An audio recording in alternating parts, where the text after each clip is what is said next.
Hola, ¿salvos tú y tu casa? Ese es el programa que estaremos llevando hoy a cabo y pedirles disculpas porque hemos tenido aquí unos problemitas técnicos. Ha sido ya un poco recurrente, sin embargo estamos de nueva cuenta aquí y nos habíamos quedado, Israel, Ricardo, en el saludo. ¿Cómo están? Ya iniciamos. Ya habíamos iniciado, pero bueno, tuvimos unos problemas técnicos, pero bueno, ya estamos acá, ya esperando que ahora sí se nos caiga la red. Siempre que viene Juanito nos pasan estas cosas. Israel, ¿cómo estás tú? Bien, bien, aquí contento, ya listos otra vez para continuar con este tema y seguir conversando de esta escritura que nos toca hoy, ¿no?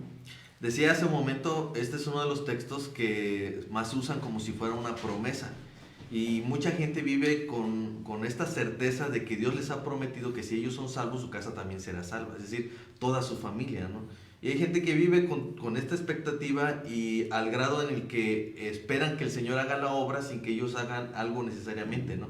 Simplemente recordarles de ir a la iglesia y hacer algunas cuestiones, pero en general esperan que Dios sea el que los llame y que los una a esta relación en Cristo, ¿no? Sin embargo, ¿cómo es que llegamos aquí? ¿Qué es lo que está pasando en este texto? ¿Cómo es que pasamos a este versículo en el que se le dice a un carcelero en respuesta a lo que él pregunta, ¿qué debo de hacer para ser salvo? Entonces Pablo responde al carcelero y dice, pues cree en el Señor Jesucristo y serás salvo tú y tu casa.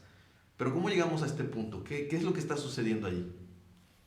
Pues tenemos primero que, como hemos estado diciendo y viendo, que mirar el contexto, ¿no? De a cómo llegamos acá. Pablo y Silas están predicando en Filipos y se encuentran con una mujer que tiene un espíritu, ella es libre y entonces ellos son culpados, ¿no? Y ellos llegan a la cárcel. Lo que vemos, y eso es importante, es un tema importante, es ver cómo es que el carcelero se ensaña contra ellos. O sea, no simplemente los mete en la cárcel, sino que ellos son golpeados, aparte son puestos en la parte más dura de la prisión, con un cepo, de una forma muy incómoda, golpeados, y los dejan ahí solos. De hecho, médicamente esto podría causarles la muerte a ellos, pero son puestos ahí. Y es muy importante ver esto, porque cuando este hombre está haciendo esta pregunta, ¿cómo es ser salvo? Bueno, platicábamos antes de comenzar, bueno, todas las implicaciones que esto tiene. Ahora, como tú mencionabas, siempre es algo que se ha tomado como una garantía de que si tú eres salvo, casi que Dios ya salvó a los Guerra, a los Villanueva, a los González en automático, ¿no? Y no es lo que el texto quiere decir. Okay. Israel, ¿cómo crees que llegamos a este versículo? Además de lo que ya Ricardo ha dicho, ¿cómo crees que hemos llegado a este versículo? ¿Y cómo tú ves este versículo a la luz del contexto actual, ¿no? La iglesia, inclusive la iglesia lo enseña así. Cree que si tú te acercas a Dios, seguramente tú y tu familia van a ser salvos. Así es, lo que decía Ricardo es una verdad. Normalmente yo lo he usado, yo lo he escuchado, como si fuera una promesa, como si fuera una declaración de parte de Dios de que ¿Es una promesa? Vamos a verlo hoy, en este día. Lo primero que diríamos es preguntar si es una promesa. ¿Qué es lo que tenemos que hacer como estudiosos de la palabra de Dios? Y lo que hemos platicado mucho acerca de la hermenéutica. Saber los géneros literarios es muy importante. Al menos Hechos es una narrativa histórica. Y no es tan conveniente y tan correcto sacar doctrinas dogmáticas del libro de Hechos fuera de un contexto más amplio de las cartas doctrinales como son las demás cartas de Pablo. Entonces, cuando veamos en Hechos tenemos que ir a evaluar y a ir a examinar esa acción que sucedió, esa historia que pasó a la luz de la doctrina. Entonces, a la luz de las demás cartas de Pablo, vemos que la predicación del evangelio y cómo una persona llega a creer es solamente de manera individual y a través de la exposición del evangelio personalmente a la persona. Así que no puede contradecirse la escritura en las cartas doctrinales y diciendo aquí que no, o sea, que la salvación es grupal. La salvación nunca ha sido grupal. Ni Jesús lo dijo así, ni Pablo lo dijo así. Por lo tanto, este texto no puede tomarse como algo dogmático de que debe de ser así. Es decir, nosotros vemos el libro como los evangelios y el libro de Hechos como textos narrativos que no tienen la intención de imponer una carga dogmática, como tú dices, o hacer de esto una doctrina, ¿no? que yo me venía a la mente a mí el otro caso similar como el de Ananías y Zafira, que ellos caen muertos porque habían dicho que iban a dar una parte de lo que ellos habían vendido de su propia propiedad, y aún no convinieron dar lo que habían dicho en su corazón, caen muertos. Y es pensar o hacer una doctrina de esto y decir, bueno, si tú no das lo que habías pactado con Dios, entonces vas a caer muerto. Eso solamente sucedió en esa ocasión y no va a volver a suceder. No podemos hacer una doctrina de eso, ¿no? Y creo que antes de iniciar el programa tú me mencionabas otro ejemplo que está precisamente en el contexto. Sí, si miramos el contexto, en el versículo 9 del capítulo 16 dice: y se le mostró a Pablo una visión de noche, un varón macedonio estaba en pie rogándole y diciendo: pasa a Macedonia y ayúdanos. Cuando vio la visión, enseguida procuramos partir para Macedonia, dando por cierto de que Dios nos llamaba para que anunciásemos el evangelio. Entonces debiéramos nosotros como cristianos esperar que Dios mostrara algo en el cielo, una visión, tuviéramos ¿cómo se dice? Un momento de éxtasis para poder saber a quién debemos evangelizar. No, porque la Biblia nos dice, por ejemplo, en Timoteo, que debemos de predicar a tiempo y afuera de tiempo, ¿no? En todo tiempo debemos estar dispuestos a predicar y no esperar en lo que en este momento a Pablo le sucedió, una visión. Entonces, no podemos sacar doctrina netamente dogmática del libro de Hechos y de las demás historias. Tenemos que verlos a la luz de las demás cartas doctrinales. Ok, entonces, si esto es así, si parece ser que los textos que vemos, por ejemplo, en el libro de Hechos y aún este texto que estamos estudiando, no tiene el sentido de enseñarnos, de darnos una doctrina, entonces, ¿qué podemos hacer con estos textos? ¿Qué es lo que tenemos que observar a la hora de ir a estos textos? Pues yo lo que pienso es, son historias que nos dan esperanza, que nos muestran tiempos específicos. Algo de lo que hablas ahora mismo es, por ejemplo, igual el libro de Proverbios, ¿no? Que es un libro de instrucción, no es un libro de sabiduría, pero no es un libro dogmático. ¿A cuánto nos ha pasado? Dice que la blanda respuesta quita la ira, pero pues la realidad es que muchas veces estás hablando con una persona que está sumamente enojada, sumamente airada. Tú le hablas en paz y no se le quita la ira. O sea, sí, no dices, bueno, que la palabra de Dios no funciona. No, sí funciona, pero no es un libro dogmático. O sea, hablando en ese texto, lo que se parece mucho es cuando se instruye al niño en su camino, yo cuando fuere viejo no se apartará del bueno. No está diciendo ahí de que si tú lo instruyes, tú lo vas a salvar. No está diciendo eso. O sea, de entrada, ni siquiera creo que el autor tenía en mente el camino de la salvación, sino un camino de ser una persona quizá moralmente recta. Pero aún así conocemos padres que han instruido a sus hijos, hombres piadosos, y los hijos toman otra decisión, ¿sí? Entonces, entendemos que la salvación es del Señor, entendemos que la salvación es una obra única y exclusiva de la Trinidad, donde la Trinidad opera en que el Padre ha determinado, el Hijo ha salvado y el Espíritu Santo convence. ¿Y cómo lo hace? Romanos nos lo dice claramente, que es a través de escuchar la palabra de Dios, y es únicamente a través del Evangelio. No existe salvación fuera del Evangelio, no hay salvación fuera de esto. Y es muy importante ver que este hombre, lo que él está diciendo, por ejemplo, por ahí escuchaba, ahorita comentamos, ¿es esto una promesa? Yo creo que sí lo es, pero para este hombre. O sea, esto fue algo que le fue dicho a él, y Pablo le dijo: serás salvo tú y tu casa, pero no a causa de ti, sino que ellos también tendrán que reconocer lo mismo que tú estás reconociendo, aceptar su condición de perdidos, aceptar su condición de pecaminosidad y creer en Jesucristo de la misma forma que tú. O sea, no, pero sí, porque ¿cómo sabemos que fue una promesa cumplida? No, porque versículos más adelante vemos que la familia cree en Jesucristo, ¿no? Es el testimonio. Entonces, fue una promesa, sí, ¿para quién? Para él, lo mismo que para Pedro cuando le dijo, bájate y camina. O sea, eso fue algo dicho a Pedro.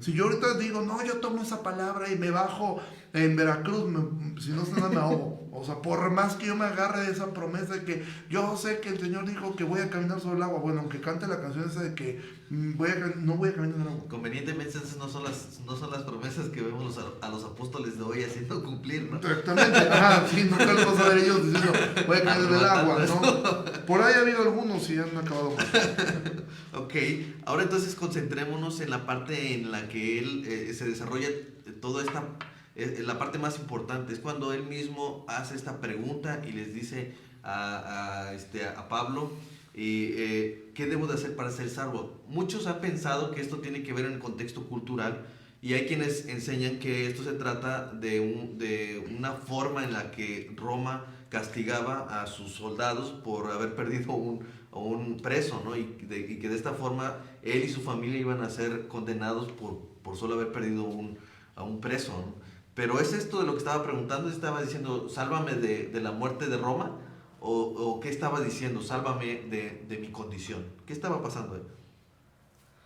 Bueno, a la luz de lo que tenemos en la revelación de Dios, lo que nos dejó Lucas, inspirado por el Espíritu Santo, podemos deducir, podemos llegar a la conclusión de que no es la pregunta del carcelero respecto a su salvación física ante el gobierno de Roma.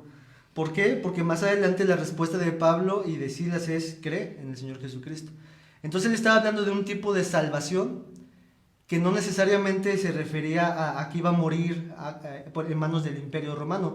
Porque algo que comentábamos aquí, antes de que el carcelero estaba a punto de quitarse la vida, tenía la espada en la garganta, y Pablo le dice: tranquilo, aquí estamos todos, no vas a morir, el Imperio Romano no te va a hacer nada, porque aunque hubo un temblor y todo, pero aquí estamos todos, no tienes por qué quitarte la vida. Porque lo que esperaba el gobierno, bueno, lo que el gobierno romano hacía, era si tú no cumplías con las exigencias como un soldado, y si te escapaba un preso, te merecía la misma condenación que al preso. Entonces él sabía que tanto Pablo y los demás que estaban ahí, o algunos de los que estaban aquí, iba a morir. Y él sabía: antes de que venga esa desgracia a mi familia, esa indignación a mi familia, pues yo me suicido. Pero Pablo entonces está diciendo: aquí estamos todos. Así que la pregunta del carcelero es muy, muy, muy interesante, porque entonces, ¿a qué tipo de salvación se está refiriendo? Si ya Pablo le dijo: estás tranquilo, no te van a matar, aquí estamos todos, no te preocupes. El carcelero llevó a esa pregunta, que esa es la que nos tiene aquí, ¿no? Esa es la pregunta de pregunta interesante. Así es. La pregunta es, la respuesta que le dan es: cree en el Señor Jesucristo y serás salvo tú y tu casa. Pero muchos dirán ahí afuera: yo ya creo. Yo creo en el Señor Jesucristo, yo creo que puedo ser salvo. Entonces, ¿se refiere a eso simplemente? Poder mirar que uno puede decir con sus palabras que cree en el Señor Jesucristo y por eso ya son salvos, perdón. Yo creo que no, yo creo que el mismo texto nos deja claro, de entrada, entender que estos 3 versículos, nosotros simplemente vemos el versículo 29, que dice que se precipitó, se posó a los pies de Silas, dice: sacándolo, ¿qué debo hacer para ser salvo? Ellos dijeron que era el Señor Jesucristo. 32 le hablaron la palabra, 34 los llevaron a su casa, etc. O sea, nosotros vemos aquí 4 versículos, pero entendemos que esto es un resumen de una conversación que ellos tuvieron. O sea, porque aquí dice: ellos le dijeron, no es que lo dijeron al unísono, es que esto fue Lucas resume lo que entre los dos le dijeron lo mismo. Pero entonces, la pregunta del carcelero es muy interesante, porque Lucas resume, inspirado por el Espíritu Santo, realmente la condición de toda persona que se acerca a Cristo. Él pregunta: ¿qué debo hacer para ser salvo? Primero reconoce: lo que he hecho no me ha servido de nada. Y 2, no soy salvo, estoy perdido. Entonces, en esta pregunta le está reconociendo: no soy salvo, estoy perdido, y lo que he hecho no ha servido para nada. Entonces él reconoce que no tiene absolutamente nada, que no sabe cómo ser salvo. Él está reconociendo. Entonces Lucas nos está resumiendo cómo es que este hombre llegó a la conclusión que toda persona debe llegar antes de recibir las buenas nuevas de gracia, que es lo que Romanos nos dice en los primeros capítulos: entender su situación de perdición. Entonces Pablo le responde: cree en el Señor Jesús y serás salvo de tu casa. ¿Y qué significa eso? Bueno, eso ya lo podemos ver en todas las cartas, ¿no? O sea, ¿qué significa creer en Jesús? Bueno, desde los evangelios, o sea, Jesús decía: si me aman, guardan mis mandamientos, o sea, el que cree en mí, aunque esté muerto, vivirá, etc. Entonces, ¿qué significa creer? Y lo hemos dicho aquí varias veces, lo que Sproul decía, la diferencia entre creer en Dios y creerle a Dios.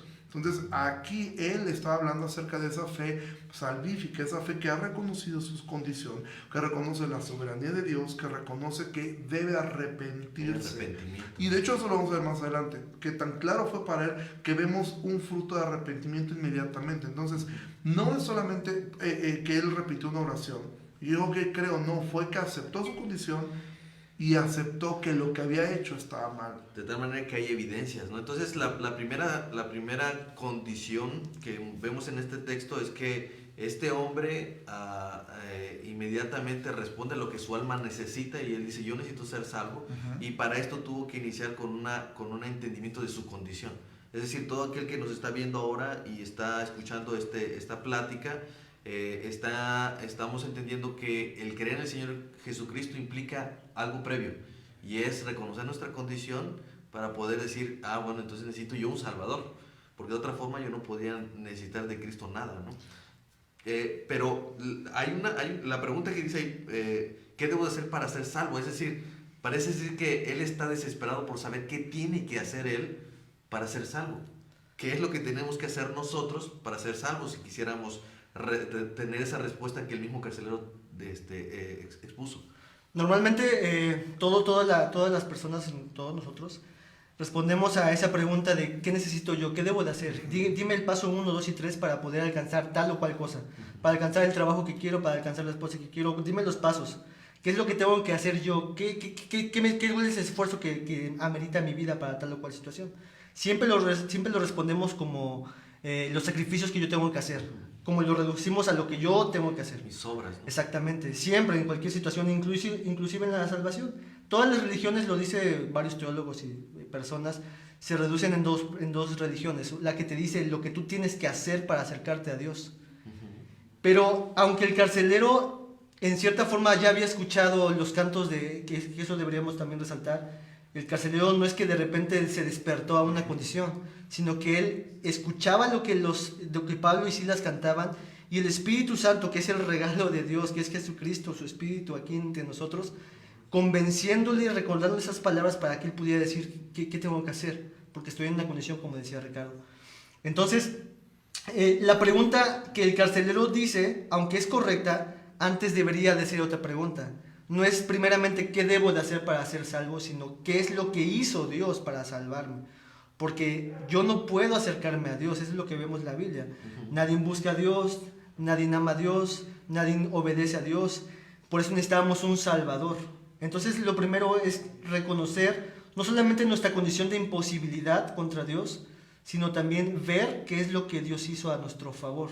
Es decir, lo que Jesús expresa en sus últimas palabras estando en la cruz, y dice consumado es, implica que Él hizo todo lo necesario para que nosotros pudiéramos tener salvación en Él y no en nuestras propias obras, que fuéramos justificados por la obra de Cristo y no por nuestras propias obras, ¿no? Eso cambia el esquema y el escenario de toda persona que tenga dudas respecto a qué debe de hacer para ser salvo.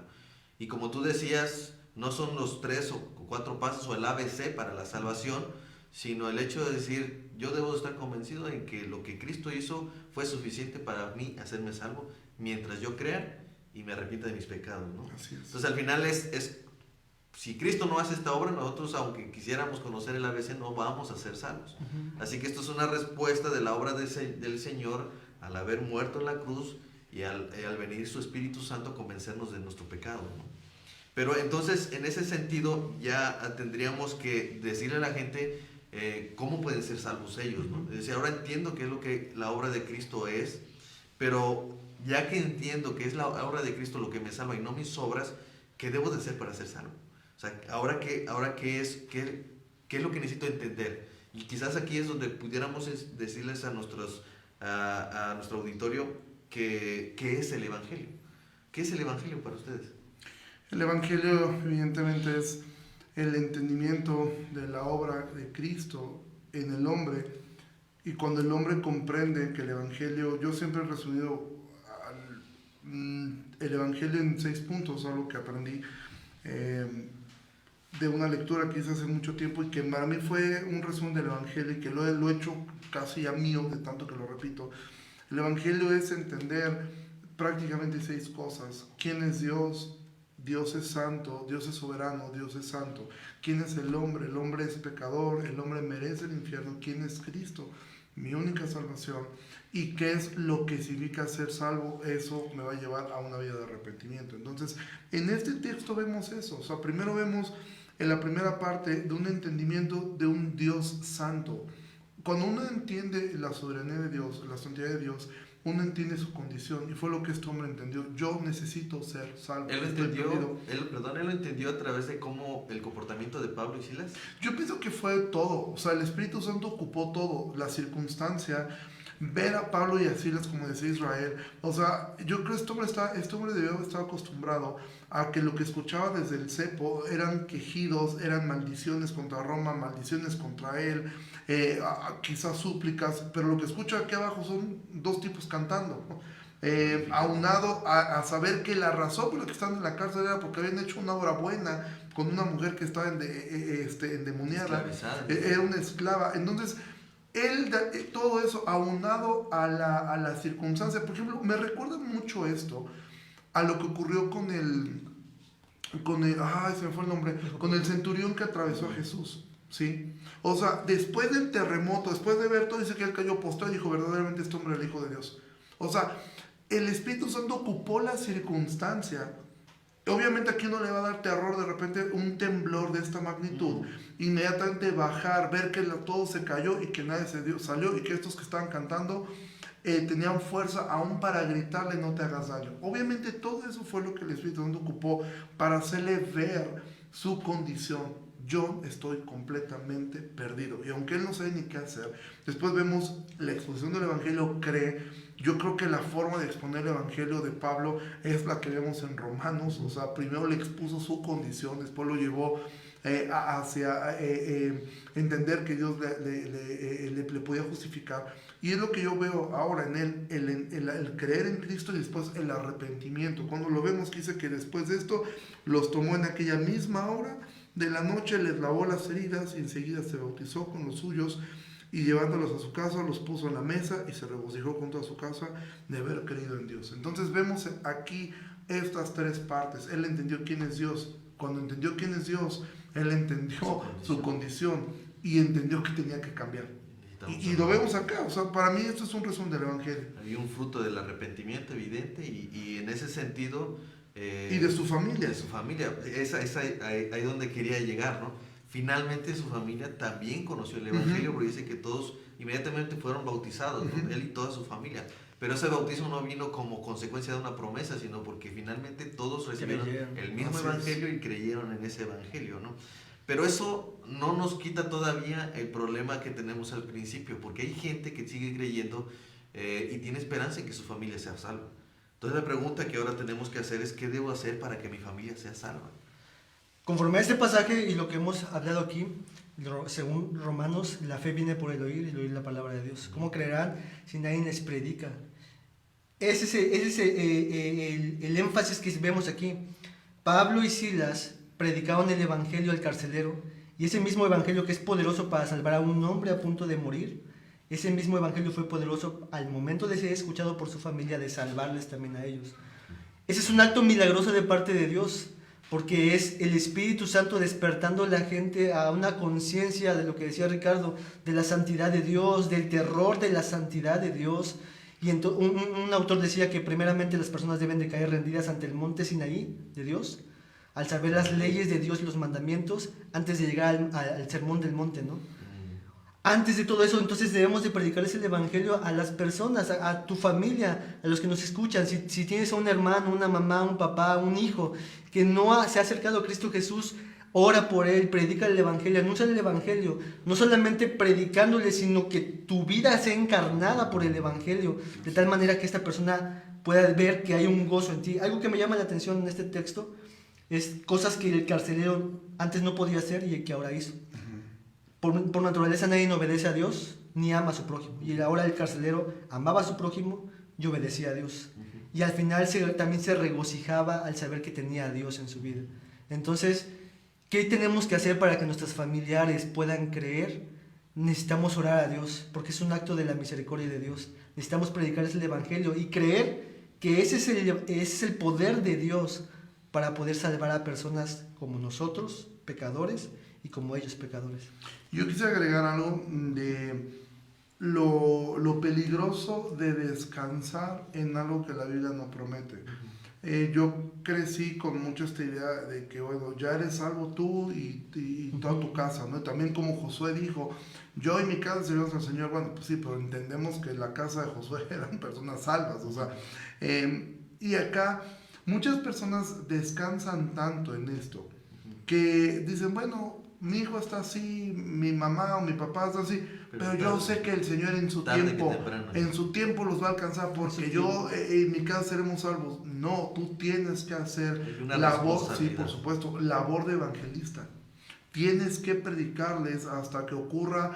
Washer lo dice así: expones el evangelio y solamente van a pasar dos cosas: o se convierten o se rebelan como animales. Lutero decía: predica hasta que ocurran estas dos cosas, o odian su pecado o te odian a ti. Y entonces eso es lo, porque yo digo, bueno, ¿para qué? Y de hecho esa es una forma de hipercalvinismo.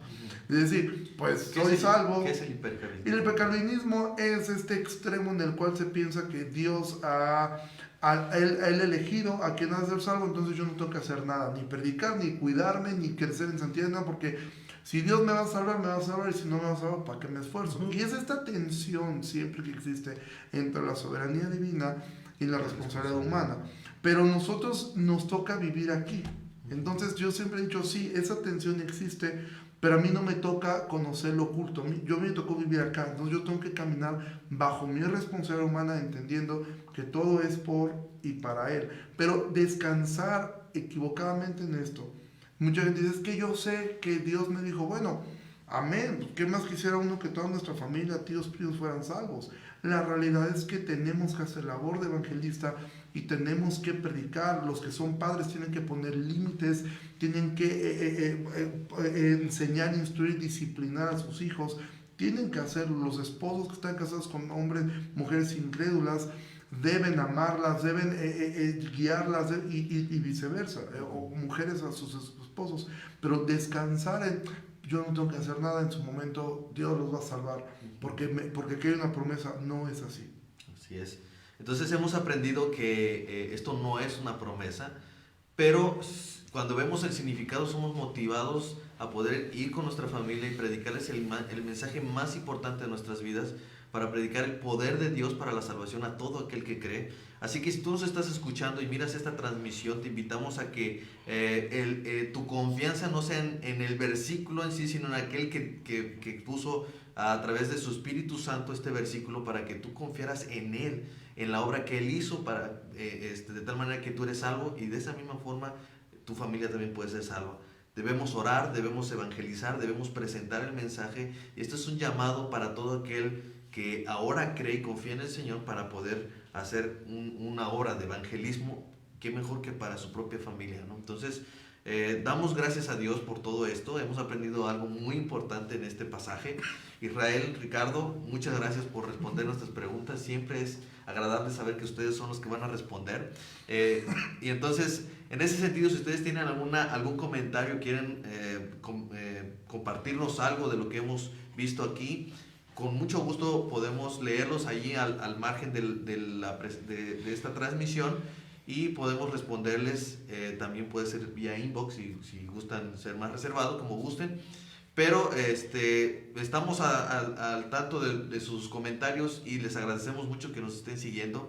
Así que si no tienen algo más que decir, algún saludo, alguien que quieran enviar un saludo, nada más por ahí, nuestros amigos de Chicontepec, por allá van a estar. Ricardo, saludos al pueblo, sí, pueblito de allá. Ricardo va a estar por allá con Rodrigo y Arturo, parece ser. Van a estar visitando la iglesia de Chicontepec. Si tú conoces esta iglesia de Chicontepec, te invitamos a que asistas. Sábado y domingo habrá actividades, así que no se pierdan. Seguramente van a comer enchiladitas. Vamos a comer muy bien. Entonces, les mandamos un saludo afectuoso a todos. Que Dios les bendiga, y nos vemos en el próximo programa de Enfoque B.